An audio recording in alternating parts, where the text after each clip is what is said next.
In our first perception of time, the world is incomplete. It is dull and gray, blanketed in an unending fog. Large arch trees barred their roots into the unformed earth, avoiding the crags that dominate the land. This is where the everlasting dragons call home. But one day, in this dreary world, fire appeared and brought with it disparity. Heat and cold, light and dark, and of course, life and death. From the dark, the humanoids came, and within this flame, they found the souls of lords. 3 powerful souls were claimed by the Witch of Izalith, Nito, first of the dead, and Lord Gwyn. A 4th unique soul, the Dark Soul, was found by the progenitor of mankind, the furtive pygmy, so easily forgotten. Through the strength bestowed from these Lord Souls, Lord Gwyn and the others challenged the ancient dragons. Though their power was substantial, the ancient dragons were a resilient foe. So Gwyn petitioned the pygmies to help in their war. Through the power of their dark soul, the pygmies' weapons and armor were forged in darkness, in the abyss, where humanity and the dark soul draws its strength. In fear of this seemingly endless strength, Lord Gwyn cast a seal of fire upon their weapons and armor to contain it and keep it from spreading. The pygmies would mostly be used for cannon fodder in this war, and would receive no recognition for their deeds. Another way for Gwyn to deflect his fear of the dark. So begins Lord Gwyn's manipulation of humanity. The war being waged was fought fiercely by both sides, but the fighting would prove more and more difficult for Lord Gwyn and his armies with each passing battle. For every dragon slain, they lost 70 of their own. Gwyn's luck, however, would soon turn when Seath the Pale Drake turned on his own kind and revealed to Gwyn the secret of the ancient dragon's immortality, their stone scales, and that their weakness to lightning would peel apart these scales. So, Lord Gwyn took on the mantle of the Lord of Sunlight. He and his knights conjured mighty bolts of lightning to hurl at the dragons. It wouldn't be long until the gods had become victorious, and the ancient dragons were no more. This is the start of the Age of Fire, a golden age created by Gwyn upon the dragon's defeat. In this age, most life would begin to flourish. The gods were thriving. They erected grand civilizations. Gwyn created the beautiful Anor Londo, the city of the gods. And things were relatively good. Gwyn granted Seath the Scaleless a piece of his own lord's soul, bestowed a dukedom upon him, and constructed the grand archives in which Seath would retire to and begin his research into immortality. But as we know, all good things must come to an end, and fire cannot burn forever. And soon the flame that illuminated Gwyn's Age of Fire began to fade, and the world teetered on the precipice of an age of darkness. Gwyn feared this dark, now more than ever, and recognized it for what it was. In this age, humanity would flourish, and the pygmies would reign as gods over them, for their soul is made of that very dark. In fear of this impending dark, the gods were desperate for a means to stave it off. The first solution came from the witch of Izalith and her daughters of chaos. Using a soul, they attempted to recreate the first flame.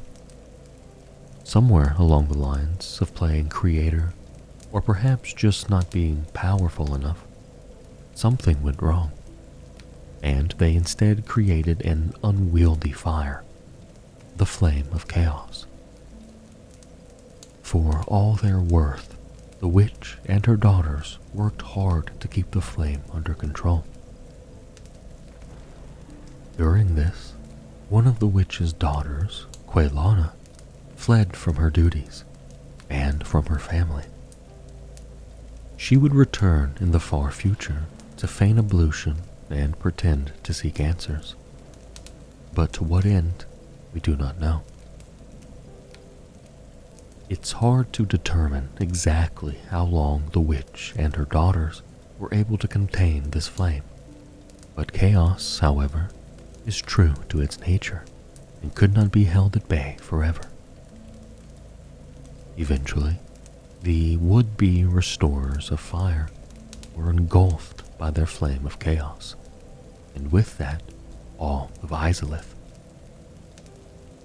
Some of the witch's daughters and followers were disfigured into beasts, into demons. Some were seemingly unscathed, and some were and are missing, though there are certainly rumors as to their whereabouts. As for the witch herself, it's hard to say. Some believe that she herself became the bed of chaos, the only thing left behind in the wake of the cataclysm, and from it, demons were birthed. Some believe the witch was completely consumed by the flame, and that her powerful soul was the only catalyst truly responsible for creating the bed of chaos. And some simply believe she escaped, disappeared into the world. The truth of the matter, though, is that we'll never know.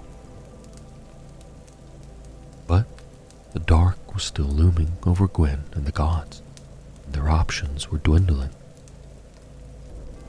More concerned about himself and his own kind over the humans and the pygmy lords, Gwyn conceived a plan to manipulate them further to his own gain. To the pygmy lords, he granted great crowns and bestowed to them a grand city at the world's end, the Ringed City. He also relinquished his youngest daughter to them, though he promised to return to her when the time was right. The Ringed City was used as a containment of sorts, to banish the dark soul to the end of the world and keep it cut off. Perhaps Gwyn thought that this would be enough to save them, and in some way, I suppose it did. The Way of White was a church or a cult, perspective is important, dedicated to Gwyn's Age of Fire and preserving it in any way necessary.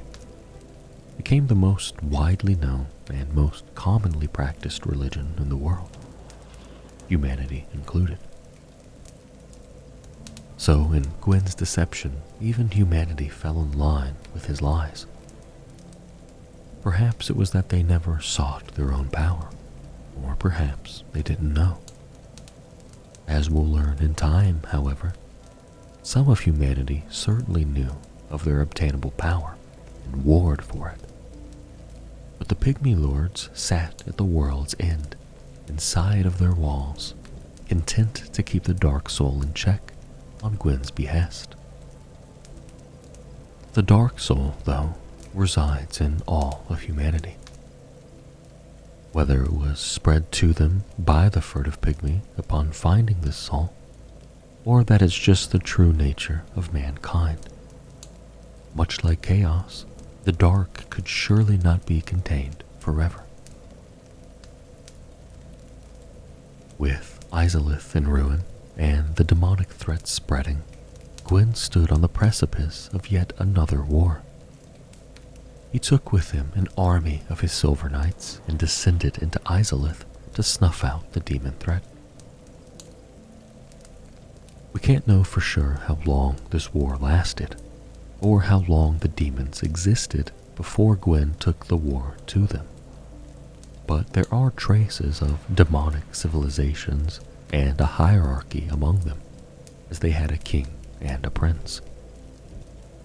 One way or another, Gwyn was also no match for Chaos. His band of Silver Knights were charred to black, and failing to defeat the demons, he retreated. Gwyn was out of time. The Age of Dark had dawned, and his fire had burned out. Gwyn knew now the drastic lengths he would have to go, but he first had the foresight to split pieces of his powerful soul among those he trusted, as well as a piece of it went to the four kings of New Londo. But we'll come back to that later. Gwyn commanded his people to shepherd humanity, and with no other choice, he took off with his remaining knights to the kiln of the first flame. It was here that Gwyn sacrificed himself to the flame to preserve his Age of Fire. Using his body as the kindling, he ignited himself to reignite the first flame and bring back the Age of Fire. In doing so, he placed the same seal of fire he had previously placed upon the abyss-forged weapons and armor of humanity upon their dark soul itself, afflicting the undead curse upon humanity. Humans were branded with the dark sign, an accursed symbol that marked them as undead, cursed to never die, reborn after death time and time again. With each death, they lost more and more of their humanity, until none remained, and they would go hollow, losing their minds, losing themselves, losing every bit of humanity except for life itself. The Age of Fire is restored, but Gwyn is nothing but a hollowed husk of the powerful god he once was, the first Lord of Cinder. He stays at the kiln, sitting in defense of the first flame, an eternal duty. The Way of White recognizes the threat that the undead pose, and upon Gwyn's command to shepherd humanity, they lead great undead hunts and corral them into asylums. In these asylums, the undying men and women would await the end of the world. Of course, not all undead would end up in asylums. Here, we'll turn our eyes to two primordial serpents, starting with the one called Koth. Not much is known about these serpents, but as their name suggests, they've been around for quite a while. And as we'll learn, we have to take everything they say with a grain of salt. Koth makes his way to the city of Ulasil, known for its ancient and golden sorceries. Far beneath Ulasil was the tomb of the primeval man, Manus. Koth was the serpent advocate for the dark. He didn't believe in Gwyn's Age of Fire, and was in search for the one chosen to be the Dark Lord, who would usher in a true age of dark. Koth convinced the people of Ulasil to awaken the primeval man, but in doing so, they drove Manus to madness, until his humanity snapped and went wild as he endlessly sought his precious pendant, likely the last tie he had to who he truly was or whom he loved. As for what the pendant contained, we may never know. But it is said of humanity that the will feels envy or perhaps love, and despite the inevitably trite and tragic ending, the will sees no alternative and is driven madly towards its target. And so Manus became the beastly father of the Abyss. The Abyss began spawning off of Manus himself, and quickly threatened to swallow all of Ulasil, and eventually the world. As the fall of Ulasil begins, and its citizens are tainted by the Abyss and transformed into disfigured creatures, Manus kidnaps Dusk, the princess of Ulasil, and drags her into the Abyss. Koth then makes his way to New Londo, where the four kings who were granted a piece of Gwyn's powerful soul ruled. Koth played a role in these four kings' fall to the dark when he dangled the power of life drain before them. He incited the covenant known as the Dark Wraiths, which consisted of knights of the four kings. He granted them the art of life drain, which allowed them to sap the humanity from other humans to preserve their own. The four kings and their Dark Wraiths were intended to play their role in following the Dark Lord and ushering in an age of dark, the age of man. The Dark Wraiths could invade the worlds of other humans to pillage their humanity, and were often referred to as the enemy of man. Though, as with most things in Dark Souls, that thought is completely subjective. So we see the Abyss spring up in New Londo as well, as its kings and their people willingly embrace the dark. This is where we meet Knight Artorias, one of the four knights of Gwyn.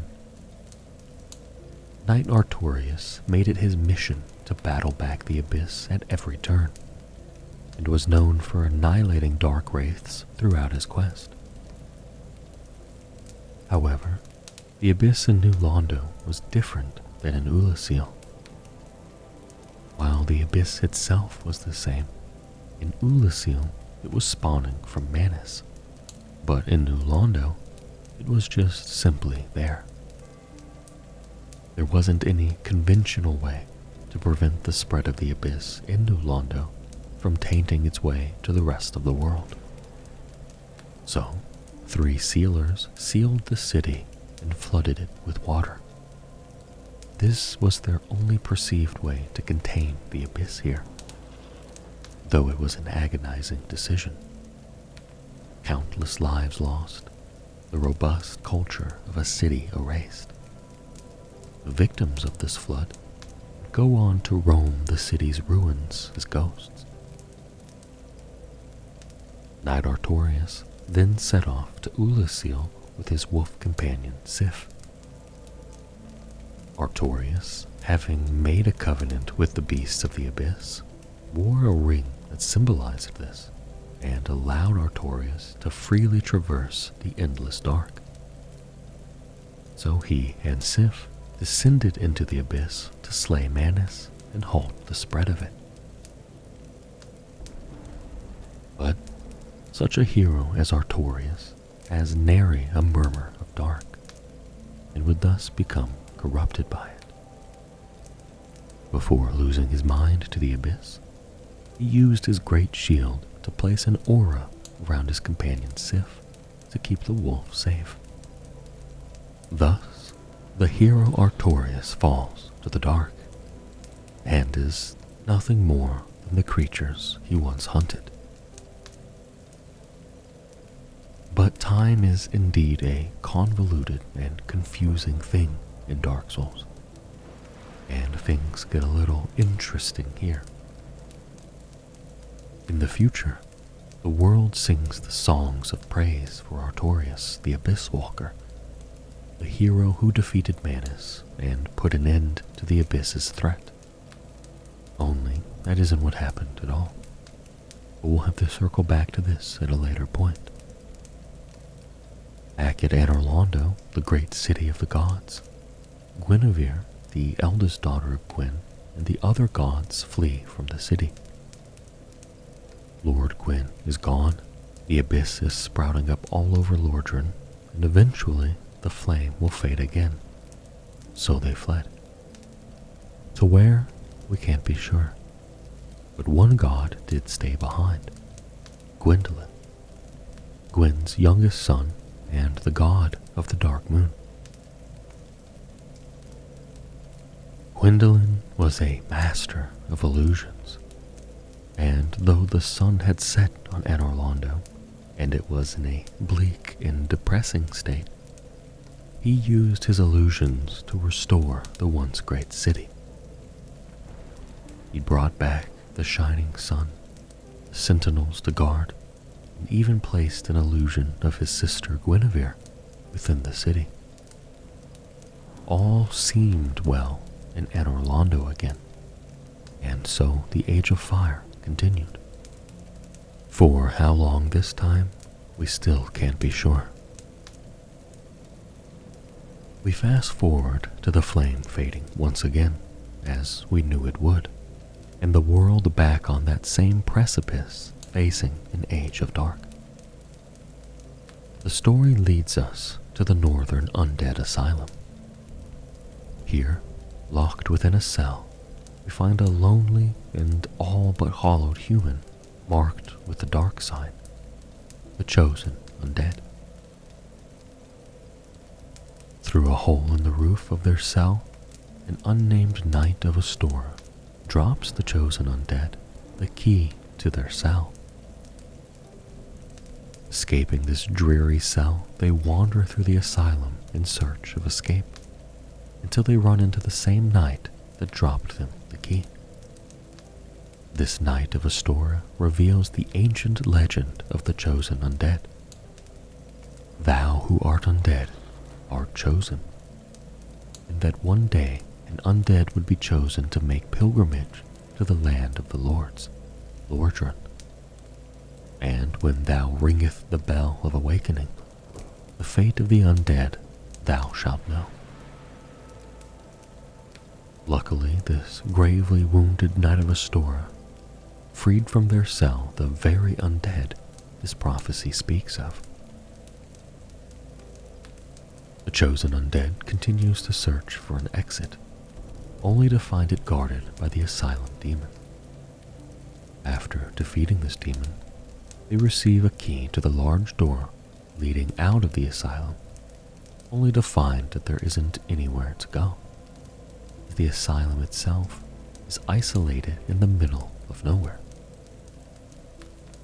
Before being able to scan their surroundings, a giant crow swoops in and ushers the chosen undead to Firelink Shrine, a focal point in their journey.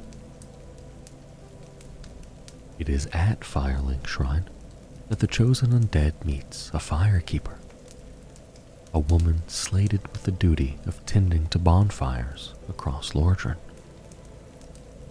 Each firekeeper is a corporeal manifestation of her bonfire, and is a draw for the humanity offered to her, and thus her soul is gnawed at by infinite humanity.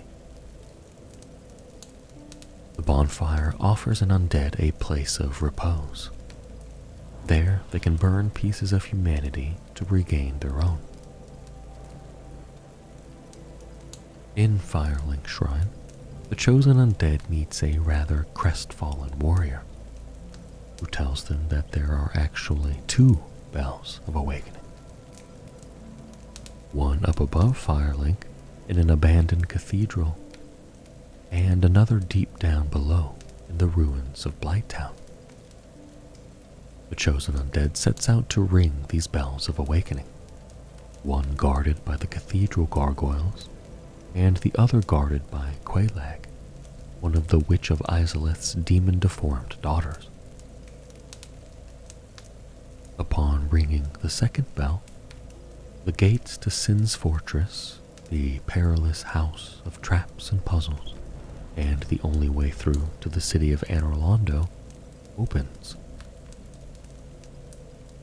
Before traversing Sin's fortress, the chosen undead returns to Firelink Shrine, where he meets a primordial serpent by the name of Frampt. This serpent, unlike his counterpart Koth, sided with Lord Gwyn and his Age of Fire, and wishes to see it extended. Frampt tells the chosen undead that he was a close friend of Lord Gwyn, and that it is their fate to succeed him, to link the flame, cast away the dark, and undo the curse of the undead. He says that the chosen undead must first go to Anor Londo to retrieve the Lord Vessel. The chosen undead heads in the direction of Anor Londo by first traversing through the House of Traps, Sin's fortress. In this fortress, they find an imprisoned scholar by the name of Big Hat Logan. The chosen undead helps to free Logan before continuing on. Atop Sin's fortress, we see that the way to Anor Londo has been caved in by rock and debris, and is being guarded by a giant iron golem. But after defeating this golem, the chosen undead is ushered over the walls and into Anor Londo by bat-winged demons. How or why these demons were in the service of the gods, we may never know. Here, in the city of the gods, the chosen undead finds their search for the Lord Vessel barred by two knights. Ornstein, one of the 4 knights of Gwyn, and Smo. They defeat their adversaries and press onward. Within the next chamber, the chosen undead comes face to face with Gwyn's eldest daughter, Guinevere, though they know not that she is just an illusion crafted by Gwendolyn, Gwyn's youngest son and god of the Dark Moon, who stayed behind in the abandoned city of the gods, casting his illusions to set the chosen undead on their path. The illusion of Guinevere gives the chosen undead a speech not unlike Frampt's. Succeed my father and link the flame. She then bestows the Lord Vessel upon them, which the chosen undead returns to Frampt. Frampt transports the chosen undead to the Firelink altar and tells them to place the Lord Vessel upon it. The altar is placed before a large door, one that leads to the kiln of the first flame, and to the Lord of Cinder Gwyn himself. In order to open this door, the chosen undead will need to satiate the Lord Vessel with powerful souls. Frampt tells them to retrieve the Lord Soul of both the Witch of Izalith and of Gravelord Nito. He also says to retrieve the bequeathed shards of Lord Gwyn's soul from Seath the Scaleless and the 4 kings of New Londo. On the way to the Duke's archives in Anor Londo to retrieve the shard of Gwyn's soul from Seath, the chosen undead make their way through the Darkroot Garden. It is here that the timeline may take a convoluted turn. In the garden, the chosen undead frees a woman who found herself trapped within a crystalline golem. She tells them that she is Princess Dusk of Ulasil, and not of this land or of this time, but thanks them for helping her. When the chosen undead arrives in the Duke's archives, they see the same crystalline golems, and from one falls a half-broken pendant attached to a vine that appears to originate from Ulasil. The chosen undead returns to the garden to see what Princess Dusk makes of this. However, instead of Dusk, they find what appears to be a fractured tear through time. A large hand emerges from within and drags the chosen undead through. They find themselves in Ulasil now, though not of the current time. Likely from when and where Dusk was claiming she was from before. Here, the chosen undead meets a talking mushroom named Elizabeth, who tells them that Dusk has been dragged into the abyss that is currently swallowing Ulasil by Manus, which were the events talked about earlier. Either way, the chosen undead agrees to help Dusk, but they first come face to face with Knight Artorias. Though this is the Artorias that fell corrupted to the dark of the abyss, and can't tell friend from foe as he attacks the chosen undead. The chosen undead puts Artorias out of his misery and presses on towards the abyss. Within the edge of the abyss, the chosen undead finds Artorias' wolf companion Sif, still within the magical aura she was placed in by the Great Shield. The chosen undead eliminates the threats that surrounded Sif, allowing the wolf to safely make their escape. Further into the abyss, the chosen undead finally finds Manus, the primeval man. A fight erupts, and the chosen undead finds a way to slay the father of the abyss, which halts it from further spreading through Ulasil and the world. So the chosen undead played the role of Artorias from the legends of the Abyss Walker. Only it was never Artorias that defeated Manus and halted the spread of the abyss. But the chosen undead will never receive that recognition. Either way, they rescue Dusk from the abyss and return to their own time. Back in the Duke's archives, chosen undead runs into Big Hat Logan again, who has been here studying Seath's crystal sorceries. He tells the chosen undead how to kill Seath, that his immortality is linked to the primordial crystal. During their showdown with Seath, chosen undead first shatters that crystal before they can claim Seath's life, as well as the shard of Gwyn's soul. They then tread down into the ruins of Izalith to dismantle the Bed of Chaos and claim the remains of the Witch of Izalith's soul. After that, it's a trip into the Tomb of Giants to defeat Gravelord Nito and take his soul as well. Finally, all that remains is the last piece of Lord Gwyn's soul held by the 4 kings of New Londo. But in order to face them, the chosen undead will need to find a way to traverse the abyss.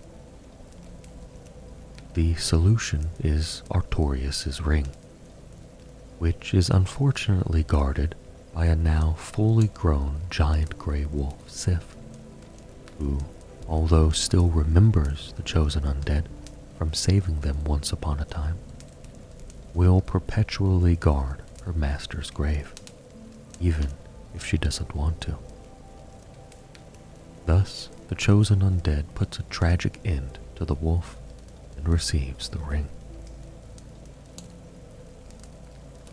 With Artorias' ring, the chosen undead is able to enter the abyss and claim the piece of Gwyn's soul from the 4 kings.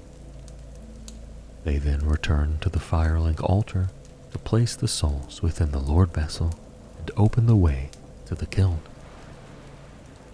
The chosen undead passes through the opened gates towards the first flame in belief that they are about to save the world. There, at the kiln, Gwyn sits before the first flame, still but a hollowed husk, the lord he once was, but powerful nonetheless. Here, the two do battle. For what Gwyn is fighting for, he may not even remember, but the chosen undead fights to extend the fire and to lift the curse of their people. At the end of their bloody fight, the chosen undead stands alone at the kiln of the first flame.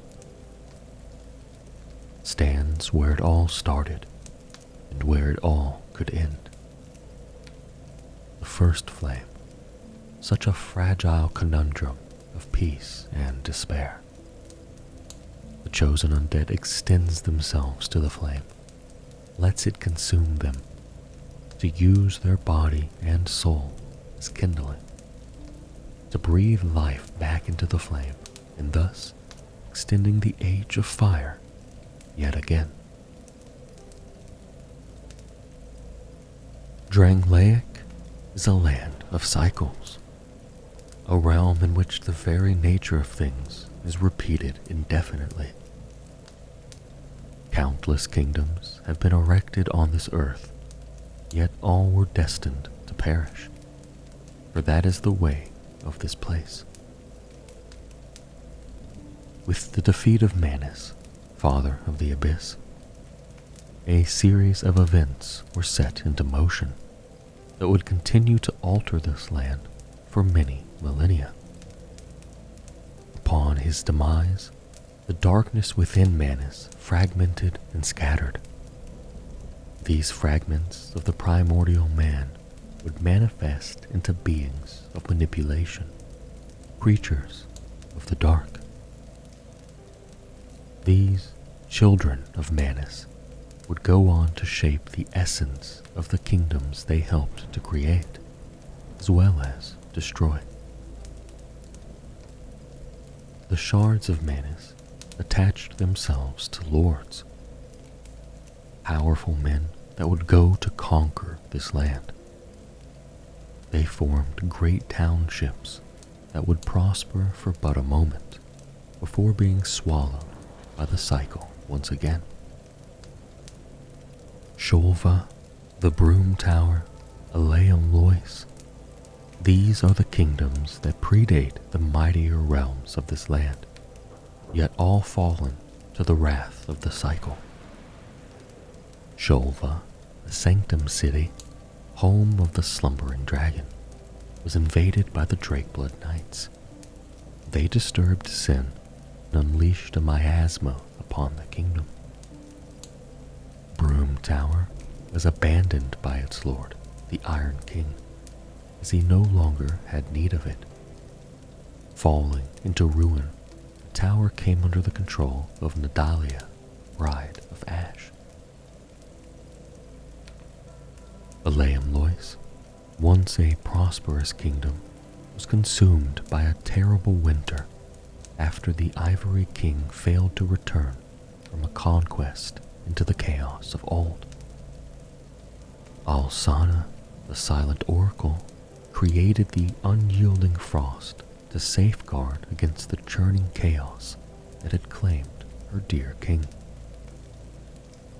There are many of these lost kingdoms, few of which sport a longevity to be remembered.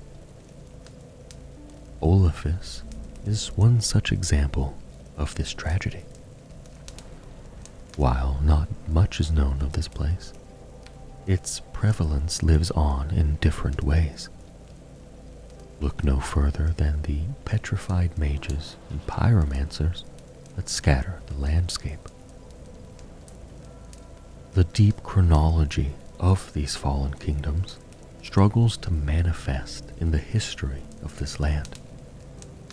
One figure, however, managed to rise above the obscurity of time, and through his accomplishments, cemented his reign in history, the Iron King.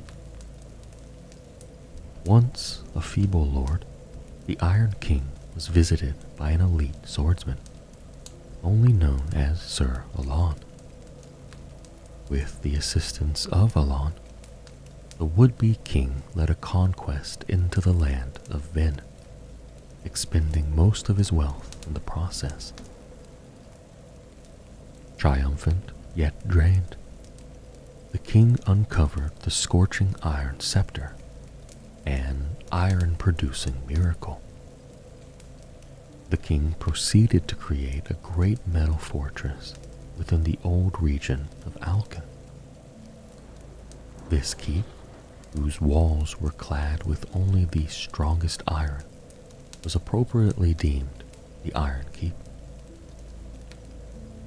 His tower now obsolete, the king abdicated the region in favor of his new home.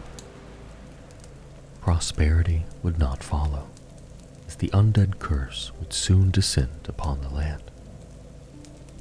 The Iron King corralled the undead into the huntsman's copse in an attempt to stave off the curse's influence, subjecting them to the most gruesome and inhumane conditions. With his realm on the decline, the Iron King turned to experimentation. He sought power. He wanted to recreate the golems of legend.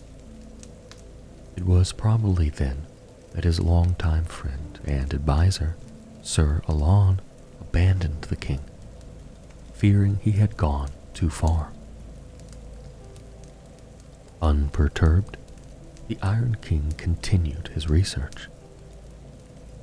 With the assistance of Egil, the king created the Smelter Demon, an obscenely powerful automaton. The Smelter Demon overpowered its masters and began terrorizing the halls of the Iron Keep. Now in ruin, the heavy fortress slowly sinks into the earth. The story of Drangleic is very much the story of its king, as if the two were linked together by fate. Not much is known about where he came from, or what he found when he arrived in this land that had seen countless kingdoms rise and fall.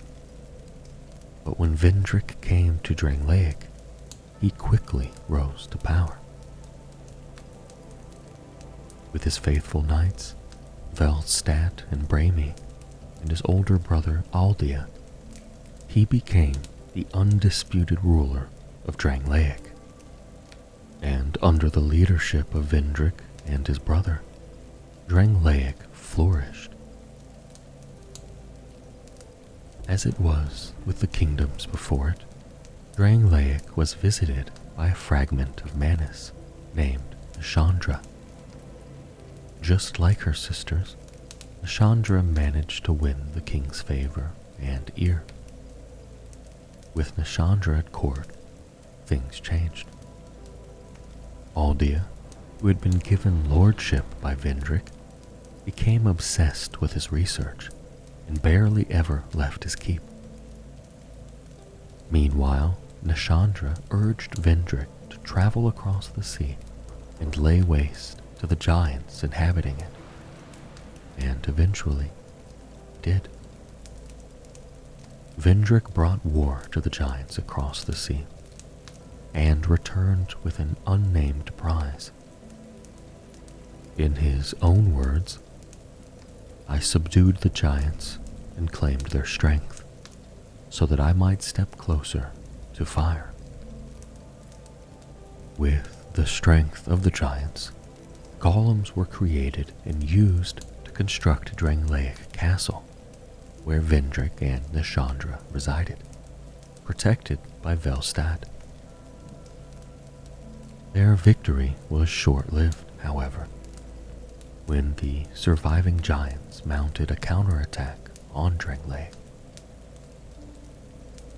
Motivated by revenge, or to reclaim what Vendrick stole, they rampaged through the lands, leaving chaos and ruins in their wake. In a war that lasted for generations, the giants laid siege to Drangleic until an unnamed combatant killed the giant lord, and the survivors were forced to retreat. Drangleic won the war against the giants, but paid dearly for it.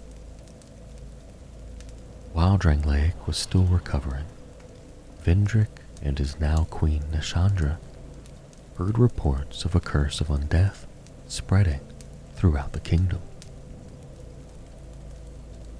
Vendrick tasked the Flexile Sentry to bring the afflicted to the lost Bastille, and hired assassins from the Order of Shadow Knights to slay Hollows, while Aldea worked on a cure. Their efforts were in vain, and the curse ran rampant through Drangleic. The brothers eventually grew apart in the fight against the curse, and Aldea was banished to his mansion that would later be known as Aldea's Keep. The undead curse continued until even Vendrick was afflicted. Through his research and being afflicted by the curse himself, he saw the world more clearly and realized Nishandra's true nature. Taking his loyal knight Velstad, Vendrick made his last preparations and left Drangleic Castle for the undead crypt, where he would eventually go hollow. Now the king withers underground, and his kingdom with him. Much like the kingdoms before it, Drangleic fell victim to the things that lurk below: the chaos, the darkness, and the great souls of old. A time after the war in Drangleic, an undead from a faraway land south of the kingdom is suffering from the effects of the undead curse.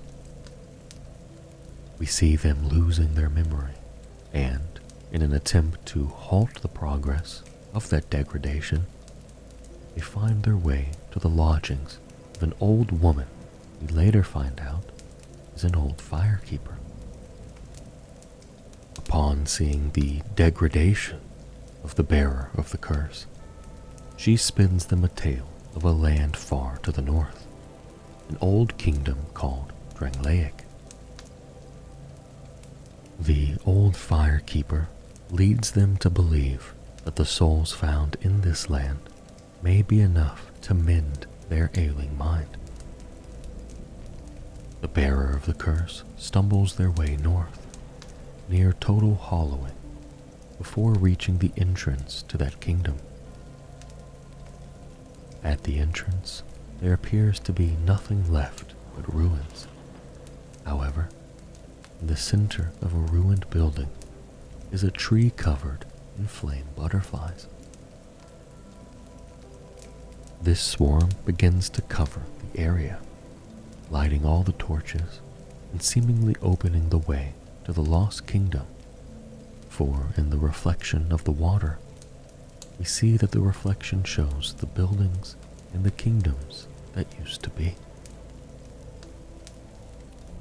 In the cyclone, a black hole tears itself in the water, and the bearer of the curse throws themselves in. Upon awakening, they find themselves in a place called Things Betwixt.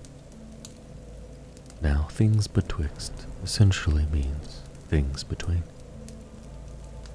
From the previous events and the rather unusual denizens of this place, we are meant to conclude that this is a place between the world of Drangleic and the place we came from. This is confirmed by housekeeper Milibeth, who in a dialogue says, "This is Limbo, a link between Drangleic and the outer world. Fair traveler, I know that you must have a story. Why else would you visit such a place? This lost, decayed kingdom." The denizens that we find in this house are being looked after by Milibeth and are wearing the same clothes as the old deer that directed us here. And Milibeth says that the old women were once firekeepers, but now the fire shows signs of fading. And she also confirms that there was once a fourth, which is the old woman who directed us here. These firekeepers mock and laugh at the bearer of the curse for their hollowing state, noting that they are close to completely fading away. yet they help them to restore their memory by passing over a human effigy. These effigies are meant to reflect the human appearance of the beholder, and using these effigies, the bearer of the curse can remember their name and who they were before. With their memory temporarily restored, they finally leave things betwixt and end up in Majula, an undead refuge. Here we find the crestfallen Salden, who tells us of Majula, that it is a kind of settlement, a place where life is almost normal. And in Drangleic these days, there are very few places like that. This is where the flotsam and jetsam of Drangleic end up. The bearer of the curse will meet several characters here, all who are here for their reasons and motivations. It is here that the bearer of the curse meets the Emerald Herald, who will act as their guide, for she directs them towards the way we can overcome the curse, and it is she who names them the bearer of the curse, the moniker that describes their burden. Go on and see the king, he who made Drangleic what it once was, he who peered at the essence of the soul. King Vendrick, bearer of the curse, seek misery, for misery will lead you to greater, stronger souls. Seek those whose names are unutterable, the four endowed with immense souls. Their souls will serve as beacons. Once you have found them, return here to me, so that hope will not fade away. The herald tells the bearer of the curse that to overcome the curse, they must seek powerful souls and then meet the king of Drangleic, Vendrick. Specifically, she tells them that they are to seek four beings with unutterable names and powerful souls. The herald then directs them to that tiny thing inside the ruins, who is an ancient being that can impart wisdom. This is the cat, known to be Sweet Shalcor, whose true nature eludes us. However, she does impart some guidance on the four great beings that they are to track down and claim power from. She says, "Are you going to see the old ones? Those four who have grown so incredibly ancient." During the search for these great ones, the bearer of the curse sees many things, including signs of Drangleic's past war with the giants in the forest of the fallen giants.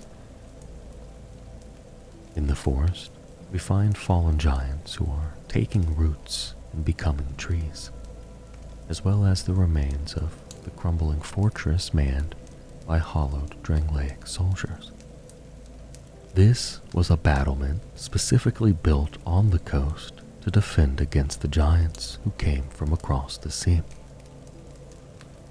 Imprisoned in a chamber below the fortifications is the last giant. The bearer of the curse encounters this being, who, seemingly enraged upon seeing the undead, flies into a rage and attacks. It is as if the being recognizes the bearer of the curse, a conundrum that will be answered later in their journey. Having walked through the shattered remains of a battlefield, the bearer of the curse explores the far corners of the land of Drangleic in search of the four great souls. In doing so, they will pass through the remains of other fallen kingdoms, like Hyde, Harvest Valley, and the kingdom of the Iron King. The hunt takes them to the Lost Bastille, the prison that was once used by Vindrick to ship undead from No Man's Wharf to the Handle outbreak.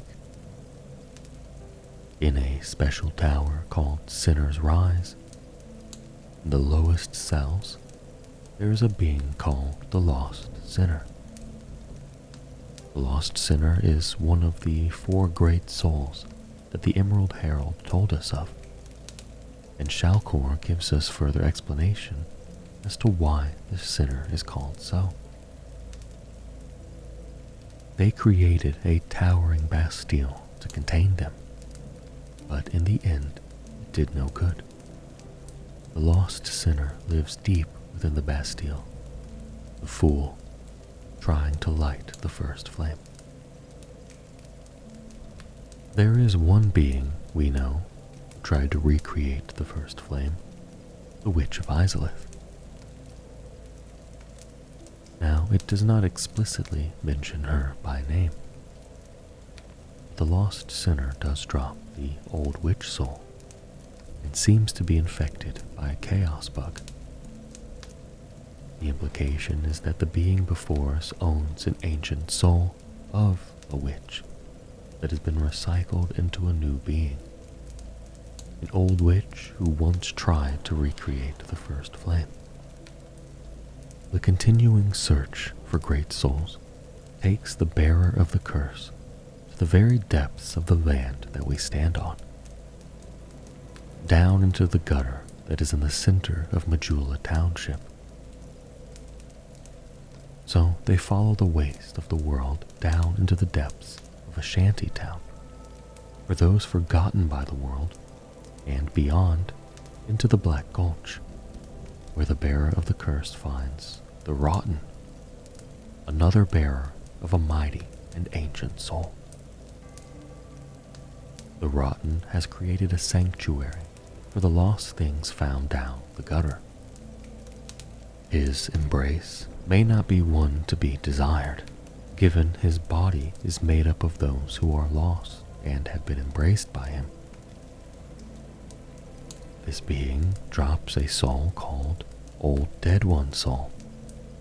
Again, a reminder that this holding an ancient soul, one that has most likely seen many cycles and reincarnations, there was once an ancient being who had reign over the dead, but the connections are there to be made.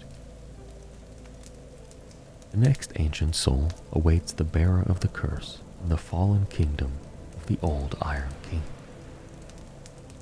The kingdom we have already explored the history of. The bearer of the curse comes to the sunken fortress and faces down the old Iron King, who has transformed into a hideous demon-like being, formed of pure magma. His soul tells us that he fell, and his soul was possessed by the things that lurk below. The final of the 4 great souls needed to meet the king is found in Brightstone, Seldora, a mining colony that was once run by Duke Seldora, who was known for his fascination with spiders and built a town and personal fortune by mining Brightstone. One day, that town was overrun by spiders, but Lord Seldora only stood by and watched, eerily contented. That is indeed the state we find the town in, covered in spiders, and an army camp posted at the entrance to contain the fallen town. The cause of this outbreak? In the depths of the mind, hanging from the corpse of a dead everlasting dragon, is the Duke's dear Freya, a monstrous 2-headed spider who seems to be the broodmother for the rest of the spiders. Upon their defeat, the bearer of the curse now has all 4 ancient souls, and when handing them to the Emerald Herald, tells them to proceed to the castle, and that now we are in possession of the powerful souls. The Shrine of Winter gives them passage to the castle. In Drangleic Castle, we see evidence of golems that are powered by souls. The bearer of the curse then climbs the castle and meets Nashandra, who is wearing a beautiful queenly guise. She tells the undead that the king has long since fled and implores them to follow the king. Why does she do this? Because she wants access to the throne of Want, which Vendrick managed to seal before he left, keeping her hands from what she covets. To access this, she will need the king's ring, and who better to retrieve it than the bearer of 4 powerful souls? For the king did not leave himself unprotected. The menacing-looking glass knight protects the king's passage, and the bearer of the curse must slay the beast before being able to follow Vendrick. The undead enters a region called the Shrine of Amana. In this shrine area, the bearer of the curse discovers a mixture of different cultures and remnants. For example, we find there are several Milifinito here, whose purpose seems to be to sing to bring comfort to the dead in the dark. Yet further into the shrine, there is far more, such as the hideous demon of song. The shrine not only confines the dead, but also this hideous beast, which unfortunately also forms another obstacle to the king. And so the bearer of the curse slays the beast and makes their way into the undead crypt, where they finally find the king and his men. Standing between them and the king, however, is the mighty Velstad, the royal Aegis, great defender of the king in the crypt. He and Raimi were once the right and left arms of the king, but when Raimi turned traitor, Velstad was the only loyal man he had left. Velstad and his soul have become bathed in the dark of the crypt. And so, during the bearer of the curse's battle with him, he unleashes the power of the dark upon them. When Velstad falls, they have safe passage to the king. But alas, the king is no more. He is simply a hollow who has dropped his equipment and clothing as he endlessly circles the chamber. However, the king's ring can still be rescued, the key to the king's door that seals the throne of Want and Aldia's manor. The door in the basement of the castle opens, and the bearer of the curse enters the chamber of the throne of Want, but cannot reach it. They will need more understanding. And so the bearer of the curse uses the king's ring to access Aldia's manor. Within the manor, the bearer of the curse witnesses the remnants of Aldia's research into breaking the cycles and of dragons. Passing through the manor, they find themselves in the Dragon Eyrie, where Aldia's experiments seem to roam free, with members of the Path of the Dragon even coming here to worship the dragonkin that fly around. Making their way to the top of the Dragon's Keep, the bearer of the curse is interrupted by a being known as the Scholar of the First Sin. This is Aldia, and has interrupted them twice already, including once in the undead crypt. Aldia became obsessed with finding a way to break the cycle, on which he blames the first sin, the first relinking of the fire that doomed the world to endless cycles. To this end, he experimented with giants in an attempt to create ancient dragons. This makes sense given that ancient dragons existed outside of this cycle in endless, never-ending life. So, Aldea poses a series of questions about this. He uses a lot of riddles and language, but in essence, he asks, what is the point in perpetuating the cycle? What is the point in relinking the fire or in letting it die when both result in continuing that very cycle? At the top of the Eyrie, the bearer of the curse discovers the fruits of Aldea's experimentation, an ancient dragon. This is a recreated dragon made from a giant. And despite it being an engineered dragon, it still has powerful uses for the bearer of the curse to use upon its defeat, namely the Ashen Mist Heart, which is an ability that allows them to peer through the mist of time by traveling into the past through the memories of others. With the power of this ancient dragon, the bearer of the curse returned to the forest of fallen giants, where we peer into the memories of the giants who have fallen here. Through this, they witness the siege of Drangleic by the giants, and the collapse of the fort that we first see when entering the forest of the fallen giants.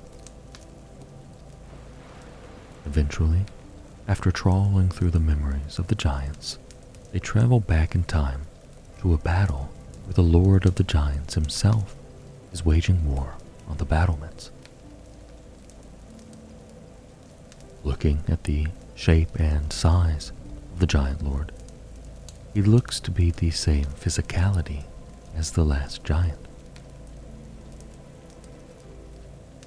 The last giant is the Lord who was defeated that day, and the bearer of the curse is the unknown warrior who felled him after traveling back in time. After the defeat of this giant lord, the bearer of the curse earns the giant kinship, which allows them to be kin to the golems that they find in the Throne of Want. They proceed to the throne and face down its protectors, the Watcher and the Defender. With the throne's defenses finally down, Ashandra now chooses to reveal her true self. She is here for the throne herself, and she has used the bearer of the curse to clear the way. Ashandra's soul tells us that she was once the Shard of Manus who was defeated in the abyss, the Shard of Want, the shard that wants and covets power, and she covets the throne. The bearer of the curse has become too powerful now, however, and Nashandra is no match for them, as she's cast back into the dark. Aldea appears to test the bearer of the curse one last time. His reasons are his own, but even after he falls, his question rings in our ears. I lost everything, but remained here, patiently. The throne will certainly receive you, but the question remains. What do you want, truly? Light, dark, or something else entirely? So, with the throne within the reach of the bearer of the curse, thanks to the giant's kinship, which will command the golems to form a bridge, they have two choices. They become king and ponder whether to link the fire or not, or they listen to Aldea, who can exist within the flame as a result of him studying the nature of the first sin, i.e., the linking of the fire, and refuse to be a part of the cycle and choose to walk away.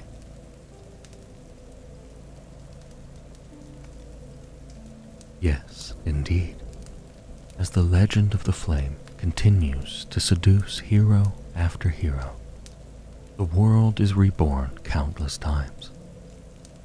But each time, as the flame illuminates the world anew, more scars are revealed from the withdrawing shadows. With each new cycle, the world grows a little more twisted and a little more pale. Towards the end of each era, the flame draws its strength from the accursed, like a cancer, sustaining itself on the humanity of those it pretends to serve.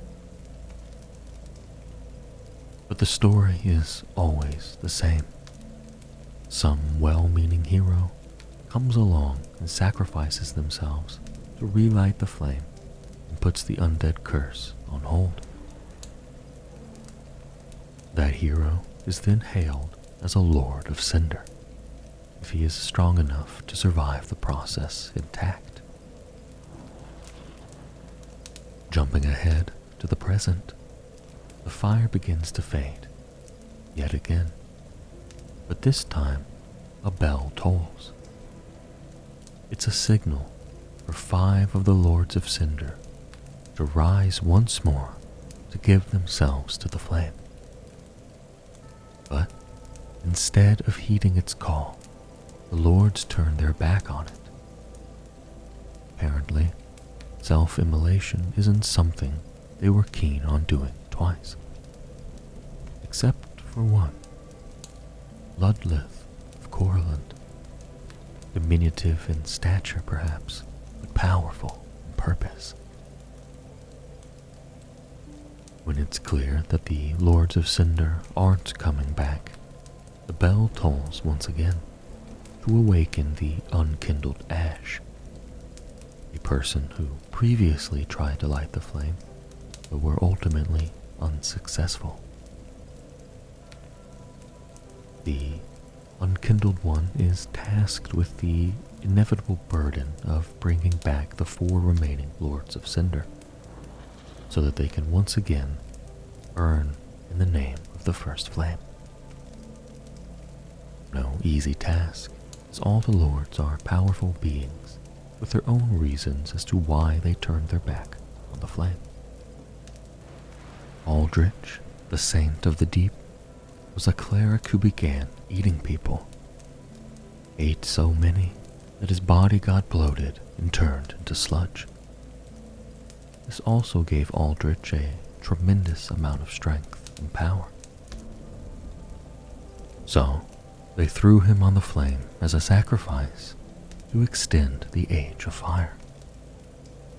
Upon his revival, rather than making his way back to Firelink Shrine, he instead decided to make his way to Anor Londo, where he is currently suckling on the bones of gods, specifically upon Gwyndolin, the god of the Dark Moon.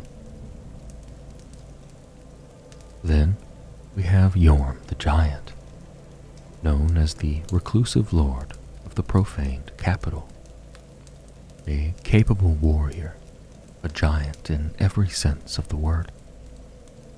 Yorm had the displeasure of dealing with not only one flame-related issue, but 2. The linking of the first flame and the curbing of what was known as the profaned flame. As Yorm linked the fire, something went horribly wrong, and his home was engulfed by fire, melting the flesh off the bones of the people he had once sworn to protect.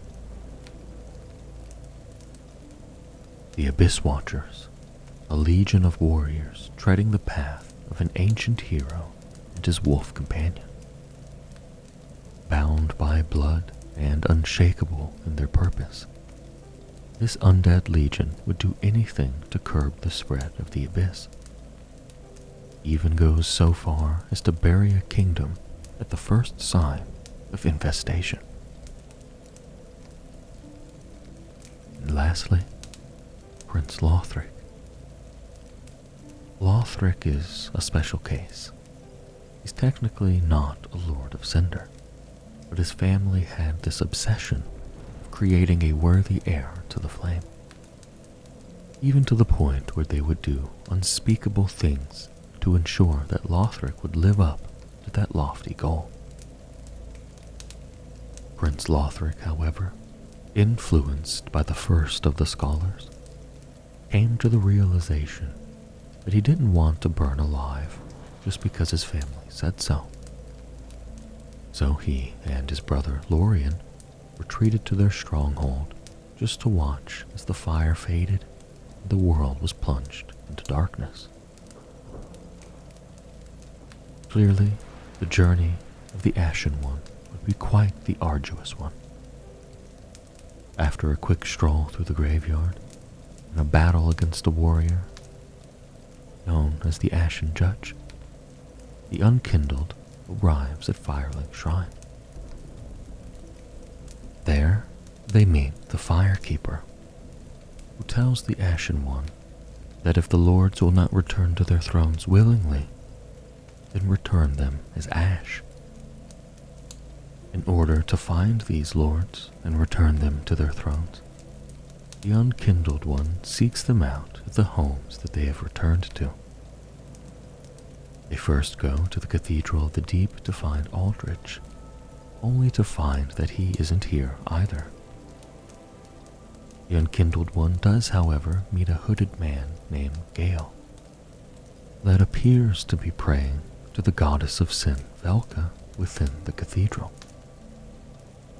Gale asks the Unkindled One if they can help him help his lady, who is inside the painted world of Ariandel, waiting to see flame, so that she may paint a new painting. When the Unkindled One agrees, they are drawn into the painted world by the remaining scrap of it that Gale possesses.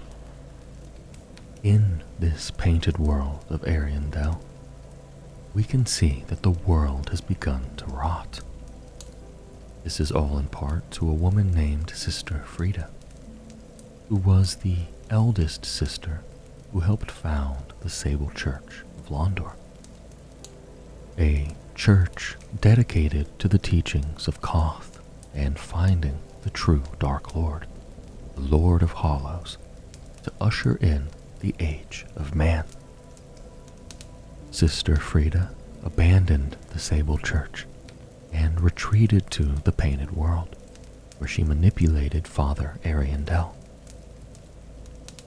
The denizens of the Painted World state that the one thing they do right here is when the rot comes, they allow the fire to burn it and the world away to await a new one.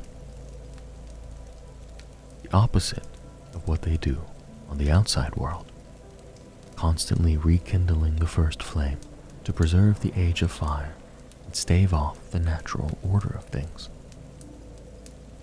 But Sister Frida has convinced Father Ariandel otherwise, and he now sits below the painting's chapel, flailing himself so that his blood may appease the flame that would otherwise burn the rot and the world away.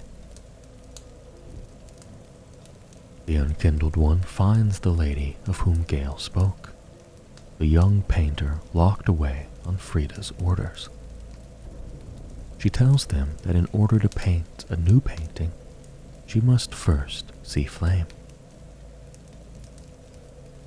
The Unkindled One knows that this can't happen so long as Sister Frida and Father Ariandel have seized power, and so they confront them. After battling with a stubborn Frida, who quite frankly kept refusing to die, the Unkindled One finally succeeds and takes her and Father Ariandel out of the picture. The flame, no longer appeased by Father Ariandel's blood, starts to slowly consume the painting and burn the rot away. The Unkindled One returns to the painter, and she thanks them. She says that now that she's seen flame, she's just waiting for her Uncle Gale to bring her the proper pigment for her painting. The dark soul of man. After helping the painter and the painting, the unkindled one returns to their world and to their duty, only to find that Gale is missing. Either way, the unkindled one travels to the ruins of the old city of the gods, Anor Londo, to find Aldrich there in the process of devouring Gwendolyn, the god of the dark moon. Aldrich refuses to return for his duty, and so the unkindled one slays him and brings back his ashes instead. In the profaned capital, Yorm the Giant refuses to do so as well. And same goes for the Abyss Watchers in Farron's Keep. So the unkindled one is left with the same choice. Bring them back to do their duty, or bring back their ashes. And ashes they will all become. Finally, in Lothric Castle, the unkindled one confronts Prince Lothric about his duty. But the young prince cares not for the fire and its practices. Couldn't care less if it all went away. Though he and his brother Lorien are a powerful force to be reckoned with, the unkindled one proves to be their match. They collect Lothric's ashes as well. While traversing the halls of Lothric, heading back to Firelink Shrine with their duty completed, the unkindled one hears strange cries reverberating off the walls of the castle and decides to investigate. They at last find the source of the haunting cries that echoed through the former gardens. At the end of a great hall, a frail, twisted creature, vaguely resembling Seath the Pale Drake of old, cradles nothing in its claws. This creature is Osiros, the king of Lothric, who, in his quest to create the perfect air to kindle the flame, had become obsessed with moonlight and dragonkind alike. His body was warped by the magic of the Grand Archive's heretics, and with this new draconic form, he fathered a half-breed child with Lothric's queen and named him Ocelot. Shortly after she had given birth to the child, though, she disappeared. Now, at the end of this age of fire, Osiros is huddled in what remains of his castle. He had lost his eyesight, his human body, his queen, and by the look of his empty hands, quite possibly the air that he demented himself to create. In his delusions, he lashes out at the unkindled one, all the while making desperate pleas for his child to come out of hiding, assuring them that there is nothing to fear. As the fight rages on, something seems to break within him. He screams Ocelot's name, holds the hand that seemed to cradle the unseen child aloft, and then slams it to the floor. It is unclear if this was the end of the half-breed heir, as the baby's cries are still heard echoing throughout the crumbling hall until Osiros himself falls silent. The Ashen One succeeds where countless assassins had failed before. Osiris had lost so much before their encounter, but now he had lost what remained of his unraveling mind, and ultimately his life.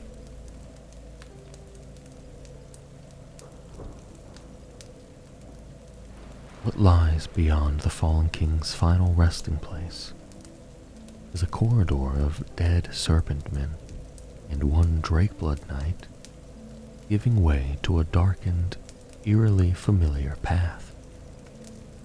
This is the path to the cemetery of Ash from the beginning of the Unkindled One's journey, but it is now known as the Untended Graves.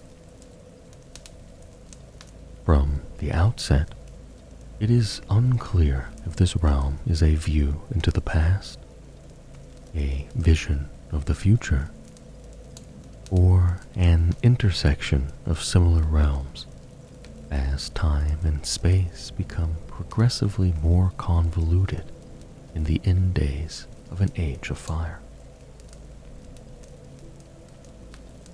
It is a realm exactly like where the Unkindled One awoke some time ago, except that it is shrouded in perpetual darkness and filled with Corvians.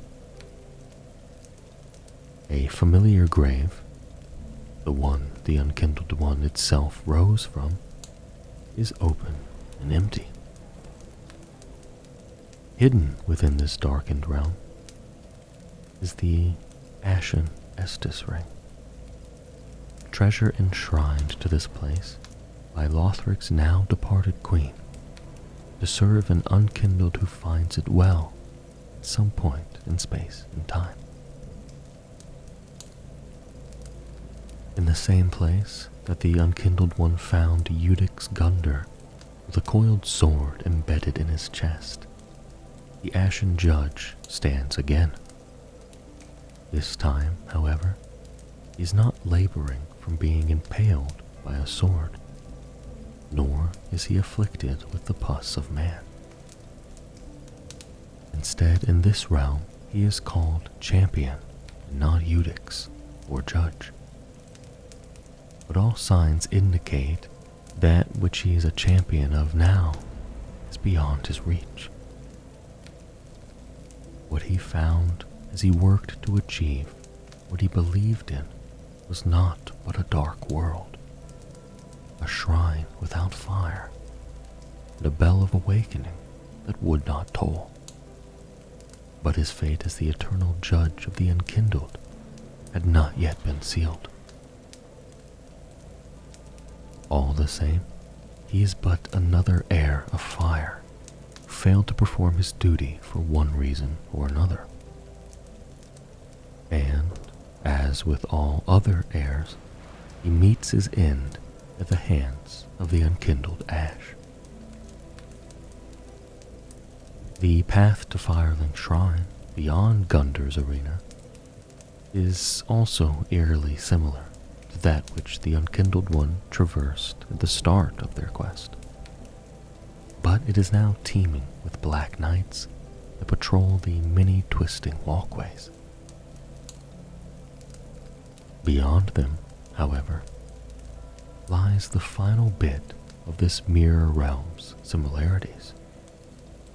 A Firelink Shrine where the central flame has long since gone out. In this dark and alternate version of Firelink Shrine, the Unkindled One stumbles upon a very peculiar discovery: the eyes of the first Firekeeper. They collect these eyes and bring them back to their own Firekeeper within their own Firelink Shrine. The Firekeeper explains to the Unkindled One that it is forbidden for Firekeepers to have eyes, and that these eyes they're presenting to her will reveal frightful images of betrayal, reveal a world without fire.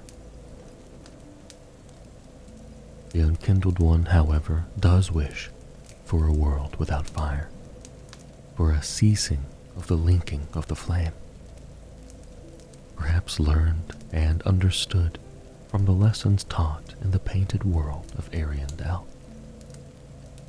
The Firekeeper agrees with them and agrees to help, though they should keep it a secret until the day of their grand betrayal. The Firekeeper then tells the Unkindled One that should they change their mind, to kill her and strip the eyes from her person, so that she won't be seduced by the dark. She continues to tell them that the eyes reveal a vast stretch of darkness, a world without fire. But it's not the same darkness she sees when stripped of her vision. That in the far distance of this dark, she senses the presence of tiny flames, like embers left by lords of cinder past. The unkindled one, whatever their choice, still has more of their journey to embark on. So they and the firekeeper place the ashes of the lords of cinder upon their thrones, and the firekeeper begins her ritual to open the way to the kiln of the first flame. The ritual complete, the growing of disparity of a final encounter looming just past the horizon. The chosen ash presenting themselves to the end of all things, the dark firelink. The sudden flash-fried corpses staining about.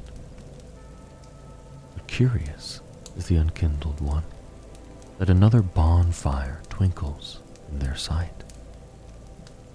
Ignite the flame, and thus they are given to an ulterior end.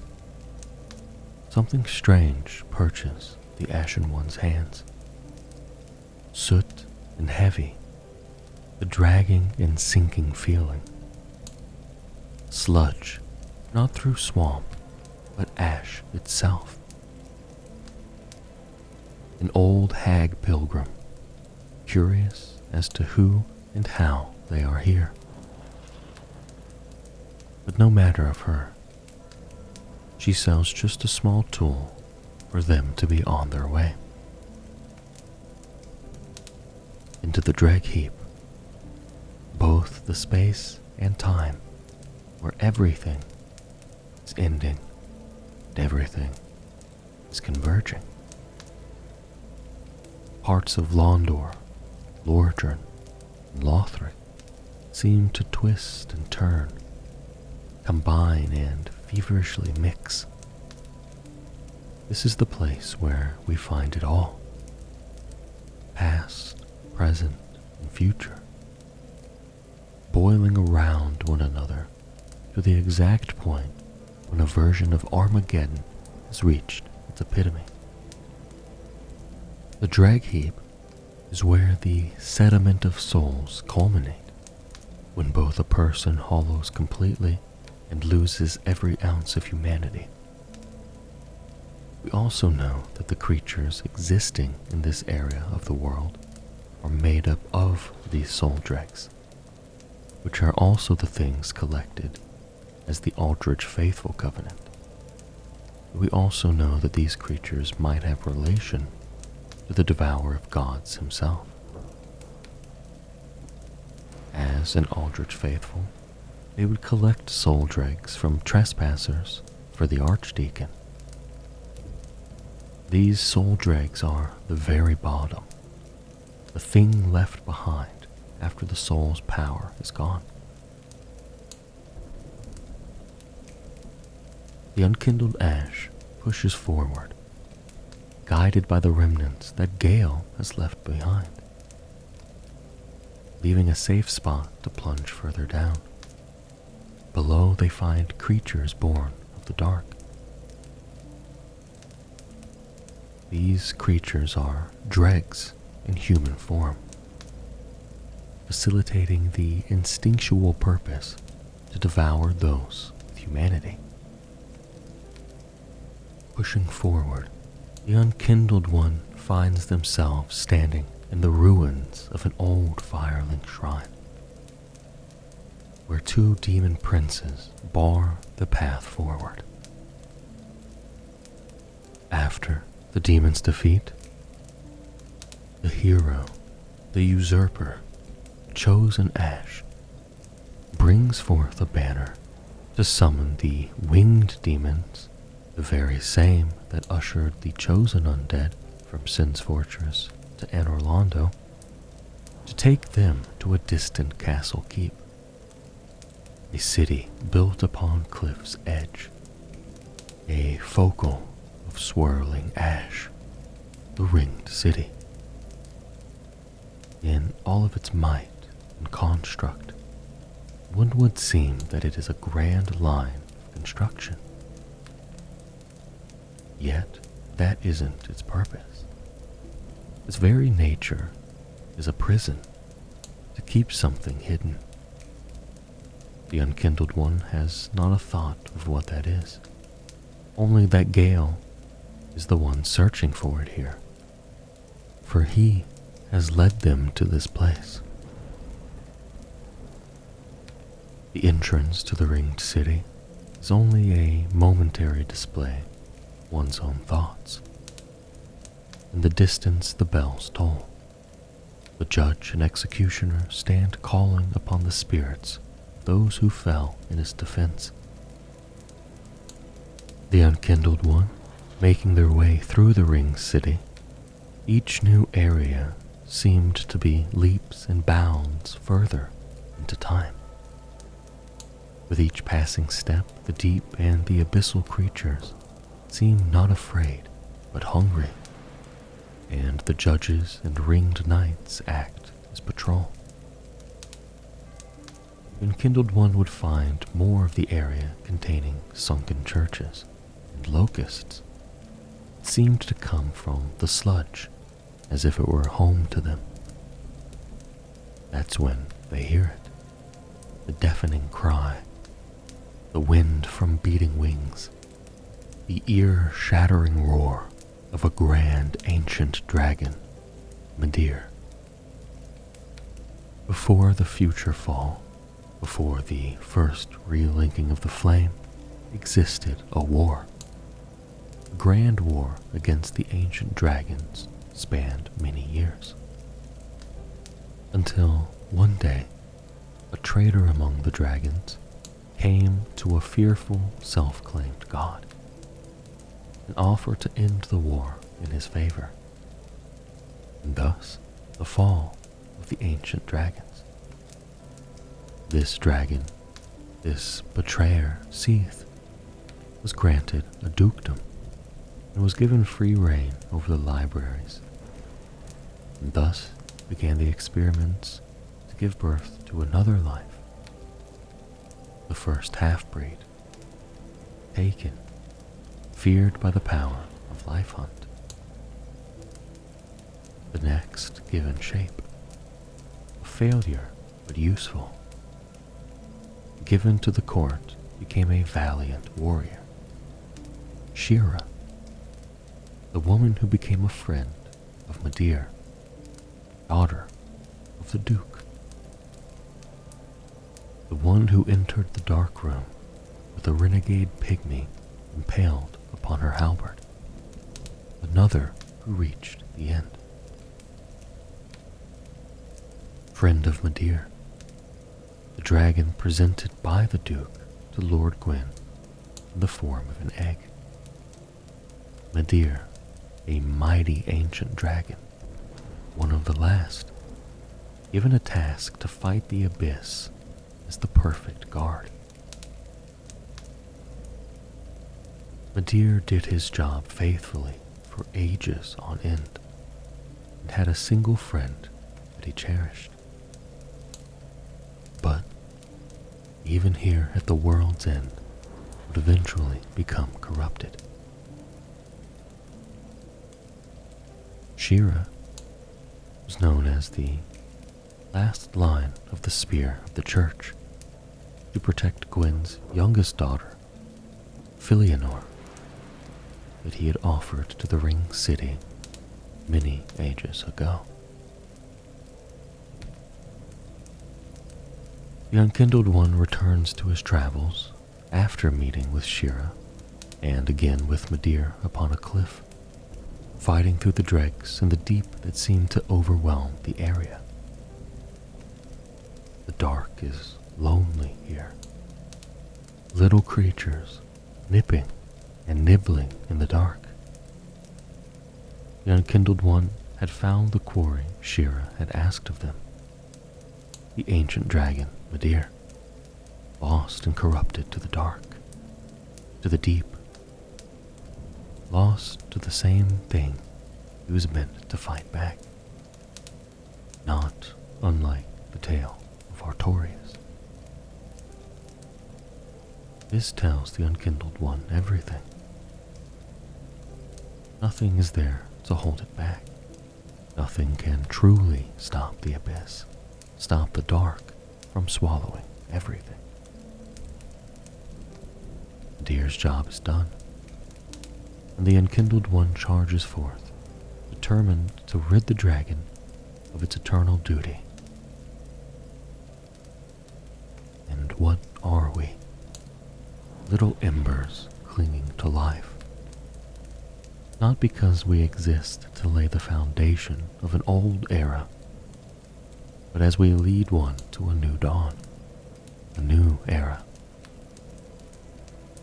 Finally, in a tower upon the peaks of the ringed city, the Unkindled One finds a sleeping woman. Filianor, the youngest daughter of Gwyn, guardian of the End, sleeping endlessly upon her throne of death. She is crying tears of darkness as she does not wake. The Unkindled One ponders a moment and sees within her arm a broken egg. Reaching towards it, the egg crumbles at the lightest touch. Filianor, in her slumber, shifts slightly, almost smiling that the illusion has become broken. A white light envelops them both, blinding the Unkindled One, almost as if a rush of time overlaps everything. As the light fades away, the Ashen One stands before the broken egg and a now dead and rotted Filianor. Her job and her mission succeeded and failed at the same time. The end is come. The illusion shattered, and the ringed city disappeared. The barren wastes of both ash and wind are all that remained. Barely a kingdom remains to peak above this ashen desert. Filianor is one of the saddest tales in this. She was given to the ringed city as its warden. She held upon an egg that locked away the pygmy lords at their thrones. She was ordered and given away to this task unfairly, daughter of Gwyn, to sit upon a throne of death, to sit and damn those who Gwyn truly feared. Here, in the now ruined tower of Filianor, at the world's end, the Unkindled One steps outside to see a vast desert of dilapidated kingdoms converged into the ash and nothingness. They see the shrill corpse of one pygmy lord barely clinging to life as they dragged themselves through the ash, crying out to Filianor for help, in fear of the Red Hood devouring their dark soul. The Unkindled One presses on in the direction from which this pygmy lord was fleeing, until they arrive at the ruined throne room of the pygmy lords. It's there that they see Gale, hunched over a corpse of one of the lords, devouring its dark soul. Gale had become a disfigured and tainted creature, thirsting only for the dark soul and perhaps power. He turns to the Unkindled One and demands that they hand over their dark soul to him for his lady's painting. The Unkindled One knows that Gale must be stopped and that he can go no further. So here we have the greatest and most tragic standoff here at the ends of the world.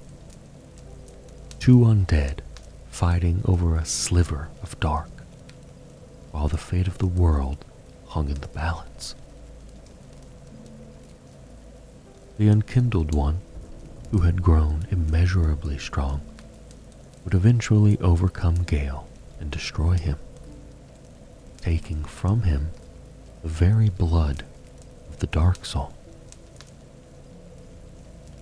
Some say Gale only lusted for power, and thus stole it from the Pygmy Lords.